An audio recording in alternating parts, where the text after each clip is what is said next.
ओम हनु हनुमते नमः। स्वागत है आप सभी का हमारे चैनल पर। आज है मंगलवार और मंगलवार के दिन हनुमान जी का पूजन किया जाता है। मंगलवार का व्रत किया जाता है। आज के इस वीडियो में हम आपको मंगलवार के व्रत की कथा सुनाने जा रहे हैं। इसके साथ ही हनुमान जी के पुत्र की कथा का श्रवण भी करेंगे। कौन थे हनुमान जी के पुत्र, किस प्रकार जन्म हुआ था, किस नाम से जाने जाते हैं और हनुमान जी के पुत्र को किस चीज़ का भोग लगाया जाता है, आज के वीडियो में जानेंगे। वीडियो को अंत तक अवश्य देखिए। कथाएं आपको पसंद आए तो वीडियो को लाइक करके औरों से भी शेयर करिए। और अगर अभी तक आपने हमारे चैनल को सब्सक्राइब नहीं किया है, पहली बार चैनल पर आए हैं, तो चैनल को सब्सक्राइब करके बेल आइकन पर क्लिक अवश्य कर लीजिए। तो आइए शुरू करते हैं आज की कथा। हनुमान जी का नाम सुनते ही हमारे मन में एक ऐसे परम भक्त की छवि उभर कर आती है जिन्होंने अपना पूरा जीवन ब्रह्मचर्य का पालन करते हुए भगवान श्री रामचंद्र जी की सेवा में समर्पित कर दिया था। लेकिन वाल्मीकि रामायण में हनुमान जी के पुत्र का वर्णन मिलता है। हनुमान जी के पुत्र जिनका नाम मकरध्वज है, उनका जन्म हनुमान जी के पसीने की बूंद से हुआ था। ये बूंद समुद्र में गिरी थी और इसे एक मछली ने पी लिया था। उसी पसीने की बूंद से मछली गर्भवती हुई और मकरध्वज का जन्म हुआ। कथा के अनुसार जब हनुमान जी ने लंका दहन किया था और लंका दहन के बाद अपनी पूंछ की आग बुझाने के लिए हनुमान जी ने समुद्र में छलांग लगाई, तब उनके शरीर से एक तीव्र ताप के कारण पसीने की बूंद पानी में गिरी और एक मछली ने उसे भोजन समझकर निगल लिया, जिससे उसके पेट में एक बालक का शरीर निर्मित हुआ। उसी समय पर पाताल लोक में रावण का सौतेला भाई अहिरावण का राज्य था। अहिरावण के मछुआरों ने उस मछली को पकड़ लिया और उस मछली को ले जाकर जब रसोई में काटा तो उसमें से वानर के जैसी एक आकृति का बालक निकला। अहिरावण ने उस बालक को अपने पास रखा और उसका पालन पोषण किया और मछली के पेट से उत्पन्न होने के कारण उसे मकरध्वज नाम अहिरावण ने ही दिया और उसे पातालपुरी के द्वार का रक्षक नियुक्त कर दिया था। अब मकरध्वज हनुमान जी के पुत्र थे तो बलवान तो थे ही, उनके जैसा बलवान पूरे पाताल लोक में नहीं था, तो अहिरावण ने पातालपुरी का रक्षक मकरध्वज को नियुक्त कर दिया। राम और रावण के युद्ध के दौरान जब रावण के कहने पर अहिरावण ने भगवान राम और लक्ष्मण का अपहरण करके उन्हें पाताल लोक में बंदी बना लिया, तब हनुमान जी उन्हें खोजने के लिए पातालपुरी पहुँचे। पाताल लोक के अंतिम द्वार पर उनका सामना अपने ही समान एक अत्यंत बलशाली वानर रक्षक से हुआ, जो कि मकरध्वज थे। उसे देखकर हनुमान जी आश्चर्यचकित रह गए। जब हनुमान जी ने उनसे उनका परिचय पूछा तो उन्होंने स्वयं को पवन पुत्र हनुमान का पुत्र मकरध्वज बताया। ये सुनकर हनुमान जी क्रोधित हो गए और बोले कि मैं तो बाल ब्रह्मचारी हूँ, फिर तुम मेरे पुत्र कैसे हो सकते हो। तब मकरध्वज ने हनुमान जी के चरणों में गिरकर उन्हें अपने जन्म की पूरी कथा सुनाई। सत्य जानकर हनुमान जी ने उन्हें अपना पुत्र स्वीकार कर लिया। हालांकि जब हनुमान जी ने भीतर जाने की अनुमति मांगी तो मकरध्वज ने अपने कर्तव्य का वास्ता देते हुए कहा कि उनके पालन पोषण करने वाले स्वामी अहिरावण की आज्ञा के बिना वह किसी को अंदर भी नहीं जाने दे सकते। उसने स्पष्ट किया कि अंदर जाने के लिए हनुमान जी को उनसे युद्ध करना होगा। इसके बाद पिता पुत्र के बीच भीषण युद्ध हुआ और अंत में हनुमान जी ने मकरध्वज को उसी की पूंछ से बांध दिया और भीतर प्रवेश किया। वहाँ उन्होंने अहिरावण का वध करके श्री राम और लक्ष्मण को मुक्त कराया। जब भगवान राम बाहर आए और उन्होंने द्वार पर बंधे हुए मकरध्वज के बारे में हनुमान जी से पूछा तो हनुमान जी ने उन्हें पूरी कथा सुना दी। तब प्रभु श्री राम ने मकर ध्वज की कर्तव्य निष्ठा से प्रसन्न होकर उसे तत्काल ही मुक्त करने का आदेश दिया और इसके बाद पातालपुरी का नया राजा नियुक्त कर दिया। आज मकर ध्वज के मंदिर बहुत ही कम होते हैं। मकर ध्वज भगवान को कच्चे गुथे हुए आटे का भोग लगाया जाता है। मछली की संतान होने के कारण ऐसा माना जाता है कि कच्चे आटे का गुथे हुए आटे का भोग मकर ध्वज को लगाया जाता है। ऐसी भी मान्यता है कि हनुमान जी के पूजन के 2 दिन माने जाते थे, मंगलवार और शनिवार। तो हनुमान जी ने भेंट स्वरूप मंगलवार का दिन अपने पुत्र मकर ध्वज को दे दिया था। तभी से मंगलवार के दिन मकर ध्वज की पूजा की जाती है और शनिवार के दिन हनुमान जी की पूजा की जाती है। तो ये थी हनुमान जी के पुत्र से जुड़ी कथा। और अब सुनिए मंगलवार के दिन सुनी जाने वाली मंगलवार के व्रत की कथा। एक नगर में एक ब्राह्मण और उनकी पत्नी रहा करते थे। उनके कोई संतान नहीं थी, जिसके कारण वे दोनों पति पत्नी बहुत ही दुखी रहते थे। वे ब्राह्मण हनुमान जी का बहुत बड़ा भक्त था और हनुमान जी की पूजा करता था।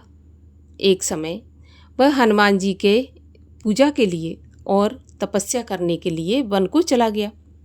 पूजा के साथ साथ वह हनुमान जी से एक पुत्र की कामना भी किया करता था और इधर घर पर उसकी पत्नी भी मंगलवार का व्रत करती और पुत्र की प्राप्ति के लिए हनुमान जी से प्रार्थना किया करती थी और मंगल देवता की सेवा करती थी।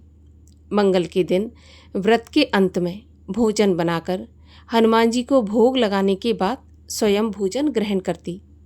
एक बार की बात है, किसी कारणवश वह ब्राह्मणी ना भोजन बना सकी और ना हनुमान जी को भोग लगा सकी और उसको ऐसा करते रात्रि हो गई।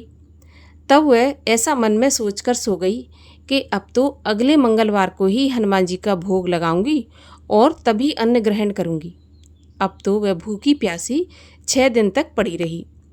मंगलवार का दिन आया और मंगलवार के दिन आते आते उसे मूर्छा आ गई। तब हनुमान जी उसकी लगन और निष्ठा को देखकर प्रसन्न हो गए। उन्होंने ब्राह्मणी को दर्शन देते हुए कहा, मैया, तू हमेशा एक बालक की कामना से मेरा पूजन और व्रत करती रही। मैं तेरी निष्ठा से प्रसन्न हूँ, इसीलिए मैं तुझे एक सुंदर बालक देता हूँ जो तेरी बहुत सेवा किया करेगा। हनुमान जी मंगलवार को बाल रूप में उसको दर्शन देकर अंतर ध्यान हो गए। अब तो ब्राह्मणी एक सुंदर बालक पाकर अति प्रसन्न हुई। ब्राह्मणी ने बालक का नाम मंगल रख दिया। कुछ समय के पश्चात वह ब्राह्मण भी, जो कि पुत्र की कामना से वन में तपस्या के लिए गया था, वह लौटकर आया। प्रसन्न चित्त सुंदर बालक घर में खेलते देखकर वह ब्राह्मण पत्नी से बोला कि ये बालक कौन है। तब उसकी पत्नी कहने लगी कि मंगलवार के व्रत और हनुमान जी की सेवा से हनुमान जी ने प्रसन्न होकर मुझे यह बालक दिया है। पत्नी की बात छल से भरी जानकर उसने सोचा कि मैं घर पर नहीं था तो इस पापिन ने ऐसा कुकृत्य किया है जिसकी वजह से ये बालक उत्पन्न हुआ है। और अपनी पत्नी को छल से भरी जानकर उसने सोचा ये कुलटा व्यभिचारिणी अपनी कलुषता छुपाने के लिए झूठी बातें बना रही है। अब तो उसने उस बालक को मारने की सोची। एक दिन वह ब्राह्मण कुएं पर पानी भरने जा रहा था तो उसकी पत्नी कहने लगी कि मंगल को भी साथ ले जाओ। और वह मंगल को अपने साथ ले गया और उसको मारने की इच्छा से उसको कुएं में डालकर वापस आ गया। तब पत्नी ने पूछा कि मंगल कहाँ है। तो ब्राह्मण तो कुछ नहीं बोल पाया, लेकिन तभी बाहर से मंगल मुस्कुराता हुआ घर के अंदर आया। उसे देखकर ब्राह्मण को आश्चर्य हुआ और सोचने लगा कि मैंने तो इसको कुएं में फेंक दिया था, ये जीवित कैसे है।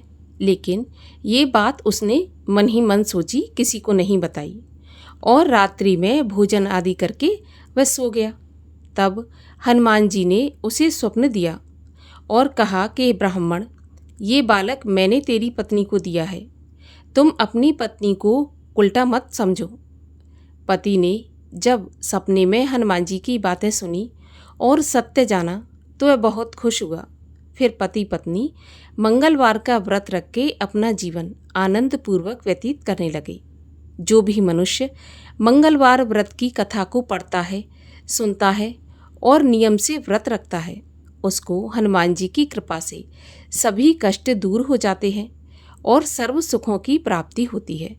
बोलिए हनुमान जी महाराज की जय। अब सुनिए मंगलिया की कथा। एक बुढ़िया थी। वह मंगल देवता को अपना इष्ट देवता मानकर सदैव मंगलवार का व्रत रखती और मंगल देव का पूजन किया करती थी। उसका एक पुत्र भी था जो कि मंगलवार को हुआ था। इस कारण उसको वह मंगलिया के नाम से बुलाया करती थी। मंगल देव के दिन ना तो वह घर लीपती और ना ही पृथ्वी को खोदा करती थी। एक दिन की बात है, मंगल देवता उसकी श्रद्धा की परीक्षा लेने के लिए उसके घर में साधु का रूप बनाकर आए और द्वार पर आवाज़ दी, कोई है हनुमान का भक्त जो इस साधु की सहायता करे। ऐसा सुनकर बुढ़िया घर के अंदर से बाहर आती है और कहती है, महाराज क्या आज्ञा है। तो साधु कहने लगा कि मैया बहुत भूख लगी है, भोजन बनाना है, इसीलिए तू थोड़ी सी जमीन लीप दे तो तेरा बहुत पुण्य होगा। ये सुनकर बुढ़िया ने कहा, महाराज आज तो मंगलवार है और मैं मंगलवार का व्रत रखती हूँ, इसीलिए मंगलवार के दिन ना तो मैं चौका लगाती और ना पृथ्वी को लीपती हूँ, ना मिट्टी खोदती हूँ। इसीलिए महाराज इसके अलावा आप जो कहें वो मैं करने के लिए तैयार हूँ। आप कहो तो मैं जल छिड़क देती हूँ, आप उस पर भोजन बना लेना। साधु कहने लगा, नहीं मैया, मैं तो गोबर से लिपे चौके पर ही खाना बनाता हूँ। तो बुढ़िया कहने लगी, महाराज आज के दिन मैं गोबर से पृथ्वी नहीं लीप सकती, मुझे क्षमा करें। आप जो और कुछ कहेंगे वो मैं सब करने के लिए तैयार हूँ। तो साधु कहने लगे कि मैया सोच समझकर उत्तर देना, मैं जो कहूँगा वो तुम्हें करना पड़ेगा। बुढ़िया कहने लगी, महाराज पृथ्वी लीपने के अलावा जो भी आज्ञा करेंगे उसका मैं पालन अवश्य करूँगी। बुढ़िया ने ऐसे 3 बार साधु को वचन दे दिया। तब साधु कहने लगा कि ठीक है, तू अपने लड़के मंगलिया को बुला और उसको औंधा लिटा दे, मैं उसकी पीठ पर ही भोजन बनाऊंगा। साधु की बात सुनकर बुढ़िया चुपचाप रह गई। तब साधु ने कहा, बुला लो, अब सोच विचार क्या करती हो, तूने मुझे 3 बार वचन दिया है। अब तो बुढ़िया मंगलिया मंगलिया कहकर पुकारने लगी। थोड़ी देर के बाद मंगलिया अंदर आया और पूछने लगा, माँ क्या बात है। तो बुढ़िया कहने लगी, जा बेटे, तुझे अंदर साधु महाराज बुला रहे हैं। तो लड़के ने अंदर जाकर महात्मा जी से पूछा, क्या आज्ञा है महाराज। तब महात्मा जी कहने लगे कि जाओ अपनी माँ को बुला कर लाओ। और फिर मंगलिया ने अपनी माँ को आवाज़ लगाई। माँ अंदर आई तो साधु ने कहा कि मैया तू ही इसको अपने हाथों से औंधा लिटा दे। बुढ़िया ने मंगल देवता का ध्यान करते हुए लड़के को औंधा लिटा दिया और उसकी पीठ पर अंगीठी जला दी और कहने लगी, महाराज अब जो कुछ आपको करना है कीजिए, मैं जाकर अपना काम करती हूँ। साधु महाराज ने लड़के की पीठ पर रखी हुई अंगीठी में खाना बनाया और जब भोजन बन चुका तो साधु ने बुढ़िया माँ से कहा कि आओ माई, भोग लगा लो और अपने बेटे को भी बुलाओ, वो भी आकर भोग लगा ले। बुढ़िया माई कहने लगी, महाराज ये कैसे आश्चर्य की बात है, अभी अभी आपने उसकी पीठ पर आग जलवाई और उसी को प्रसाद खाने के लिए बुलाते हैं। ऐसा क्या संभव है कि उसकी पीठ पर आपने आग जलाई और वो अभी भी जीवित हो।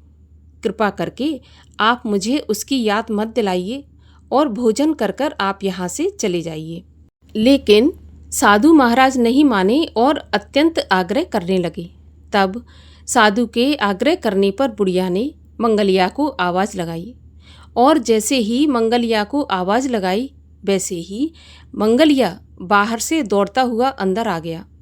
अपने पुत्र को जीवित देखकर बुढ़िया की खुशी का ठिकाना नहीं रहा और साधु महाराज के चरणों में गिरकर रोने लगी। तब साधु ने लड़के को प्रसाद दिया और कहा, माई तेरा व्रत सफल हो गया। तेरे हृदय में दया है और अपने इष्ट देव में अटल श्रद्धा है। इसके कारण तुमको और तुम्हारे पुत्र को कभी कोई कष्ट नहीं पहुंचेगा। तब बुढ़िया और उसका बेटा हनुमान जी की कृपा से और मंगल देव की कृपा से सुखपूर्वक जीवन व्यतीत करने लगे। बोलिए हनुमान जी महाराज जी की जय। और आइए अब करते हैं हनुमान जी की आरती। आरती कीजय हनुमान लला की, दुष्ट दलन रघुनाथ कला की। जाके बल से गिरवर कांपे, रोग दोष जाके निकट न झाके। अंजनी पुत्र महाबलदाई, संतन के प्रभु सदा सहाई। देवीरा रघुनाथ पठाए, लंका जारे सिया सुध लाए। लंका सुकोट समुद्र सिखाई, जात पवन सुत वार न लाई। लंका जारे असुर संघारे, सिया राम जी के काज सवारे। लक्ष्मण मूर्छित पड़े सकारे, लाए सजीवन प्राण उबारे। बैठे पताले तोरे जमकारे, अहि रावण की भुजा उखारे। बाएं भुजा असुर संघारे, दाहिनी भुजा संत जन तारे। सुर नर मुनि आरती उतारे, जय जय जय हनुमान उचारे। कंचन थार कपूर लो छाई, आरती करत अंजना माई। जो हनुमान जी की आरती गावे, बस बैकुंठ परम पद पावे। आरती कीजय हनुमान लला की, दुष्ट दलन रघुनाथ कला की।